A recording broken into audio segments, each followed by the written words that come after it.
Our planet is a place of constant change. Great forces shape its climate. One of these is a fascinating phenomenon known as La Niña. In Spanish, this name means the little girl. It describes a natural cooling of the ocean surface waters. This cooling occurs in the tropical Pacific Ocean. It might seem distant, but its effects are felt far and wide, influencing weather patterns across the entire globe. La Niña is a key part of a larger cycle, a rhythm of the seas that touches all our lives in profound ways, demonstrating the intricate connections within Earth's systems. The science behind La Niña is quite remarkable. It begins with the trade winds. These are winds that blow steadily across the tropical Pacific. During a La Niña event, these trade winds become stronger than usual. They blow more forcefully from east to west across the vast expanse of the ocean. This powerful push moves the warm surface water towards the western Pacific, near Asia and Australia. This westward movement of warm water is a critical first step in the development of La Niña, setting in motion a cascade of oceanic and atmospheric changes. As the warm surface water is pushed west, something important happens in the eastern Pacific. Colder water from the deep ocean rises up to replace it. This process is called upwelling. Imagine a vast, cool current emerging from the ocean's depths. This cold water spreads across a huge area near the coast of South America. The ocean surface temperature there can drop by several degrees Celsius. This significant cooling of such a large body of water is the defining characteristic of La Niña, a stark contrast to the usual warmth of these tropical seas. It is a truly grand display of nature's power. This vast expanse of cooler ocean water does not just stay in the sea. It has a direct impact on the atmosphere above it. The air in contact with the cooler water also cools down. This cooler, denser air can change atmospheric pressure. It can alter how and where rain clouds form. The entire pattern of air circulation in the tropics begins to shift in response. This interaction between the ocean and the atmosphere is crucial. It is the mechanism by which La Niña begins to exert its influence on weather systems thousands of miles away, a testament to the interconnectedness of our planet's climate. The influence of La Niña on global weather is truly extensive. It is a powerful climate driver. Because the tropical Pacific Ocean is so large, changes there can alter weather patterns worldwide. La Niña typically shifts rainfall patterns quite dramatically. Some regions of the world may receive much more rain than usual. This can lead to lush growth but also to flooding. Other regions, however, may experience prolonged periods of dryness.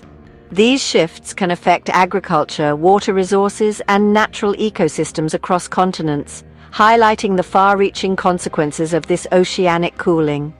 It is important to understand that La Niña has an opposite. This is known as El Niño, or the little boy. Together, La Niña and El Niño are two phases of a cycle. Scientists call this cycle the El Niño Southern Oscillation, or ENSO. El Niño is the warm phase of this cycle. During El Niño, the surface waters in the eastern tropical Pacific become unusually warm.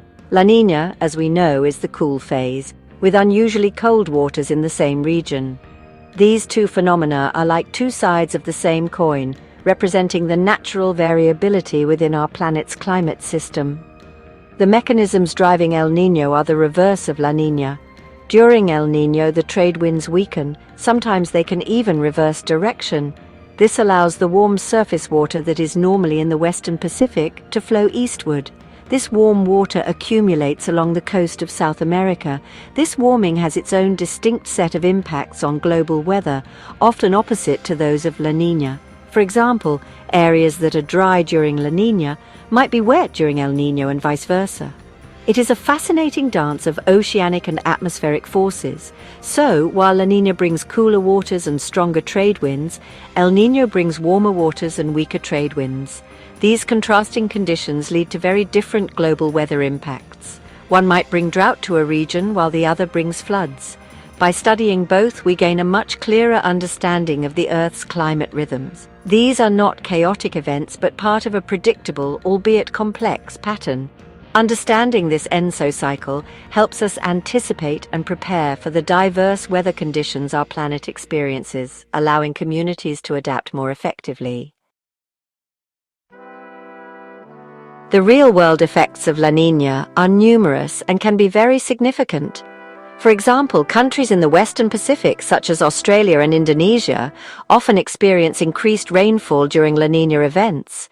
This can be beneficial for agriculture, filling reservoirs and promoting plant growth. However, it can also lead to severe flooding in some areas, disrupting lives and infrastructure. Rivers can overflow and communities may face significant challenges. These wetter conditions are a direct consequence of the altered atmospheric circulation driven by the cool Pacific waters, changing patterns of moisture transport. Conversely, other parts of the world often face drier conditions during La Niña. The southwestern United States, for instance, frequently experiences drought during these periods. Parts of East Africa and South America, like Peru and Ecuador, can also see reduced rainfall. This lack of rain can have serious consequences. It can impact farming, leading to crop failures. It can also strain water supplies for cities and ecosystems.